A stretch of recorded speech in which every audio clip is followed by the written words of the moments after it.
இங்க புதுசா வந்த ஒரு டீச்சர் மேல ஒரு புள்ளி பையன் பாட்டில் இருந்த மில்க அவங்க மேல ஃபுல்லா அடிச்சு விட்டுடுறான். ஆனா அந்த டீச்சர் கோபமே படாம எல்லாரும் அமைதியா உட்காருங்கன்னு சொல்றாங்க.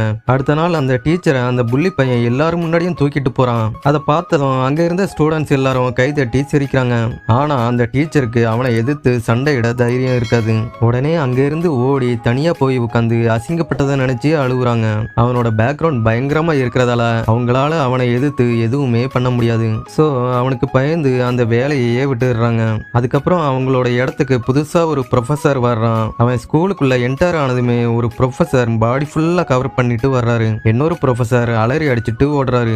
என்னதான் நடக்குதுன்னு அந்த புது ப்ரொஃபசர் இன்னொருத்தர்கிட்ட கேட்கும்போது அவரு இந்த காலேஜ்ல ஸ்டூடெண்ட்ஸ் எல்லாரும் ரொம்ப மோசமானவங்கன்னு சொல்றாரு. அதையெல்லாம் கண்டுக்காம இவரு கிளாஸ் ரூம்குள்ள போறாரு. உள்ள போனதும் ஸ்டூடெண்ட்ஸ்ல சில பேர் குக் பண்றாங்க, சில பேர் லைவ் ஸ்ட்ரீமிங் பண்ணிட்டு இருக்காங்க, ஒரு சில பேர் டென்னிஸ் விளையாடிட்டும் இருக்காங்க. அதை பார்த்ததும் அவர் கோபப்படாம எல்லாரையும் கிளாஸ கவனிக்க சொல்றாரு. அப்போ அங்க இருந்த ஒரு புள்ளி பையன் நீ யாருடா இதை சொல்றதுக்குன்னு பேட்டை தூக்கி வேகமா அவர் மேல வீசுறான். ஆனா அவரு சடனா அதை பிளாக் பண்ணி திருப்பி அனுப்பி விட்டுறாரு.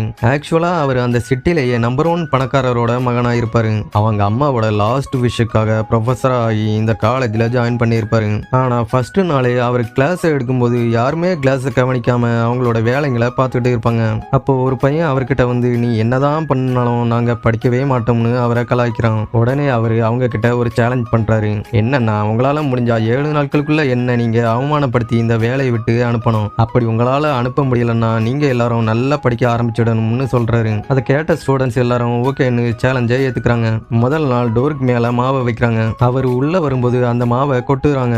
ஆனா அவரு கொடையை திறந்து ஹீரோ மாதிரி அதுல இருந்து எஸ்கேப் ஆயிடுறாரு. மாவு எல்லாம் ஸ்டூடெண்ட்ஸ் மேல கொட்டிடுது. அடுத்த நாள் ஸ்டூடெண்ட்ஸ் எல்லாரும் சேர்ந்து பிளான் பண்ணி அவங்களோட திங்ஸை எடுத்து சார் மேல வேகமா எறிகிறாங்க. ஆனா அவர் கையில இருந்த கொடையாலேயே அதை டீல் பண்ணி திரும்ப அவங்களுக்கே அனுப்பி விட்டுறாரு. கடைசியா ஒரு முயற்சி பண்ணி பார்ப்போம்னு ஒரு புள்ளி பையன் இப்போதான் காமெடியே இருக்குதுன்னு மெல்ல அவர் பக்கத்துல போயிட்டு அவர் உட்கார்ந்திருந்த சேரை சடனா பிடிச்சி இழுத்து விட்டுறான். ஆனா அவர் எந்த அசைவும் இல்லாம அப்படியே உட்கார்ந்துருக்காரு. ஆக்சுவலா கொஞ்ச நேரத்துக்கு முன்னாடி அந்த சேர்ல க்ளூ ஊத்தி வச்சிருந்திருப்பான். ஆனா அவரு சேர்லயே படாம உட்கார்ந்துருப்பாரு. இதை பார்த்ததுமே அவன் எப்படி ஒண்ணுமே ஒட்டலன்னு பயங்கரமா ஷாக் ஆயிடுறான். உடனே ப்ரொஃபசர் அவனை பிடிச்சி அந்த சேர்ல உட்கார வச்சு மேல தூக்குறாரு. அப்போ திடீர்னு டர்ன்னு ஒரு சத்தம் கேக்குது.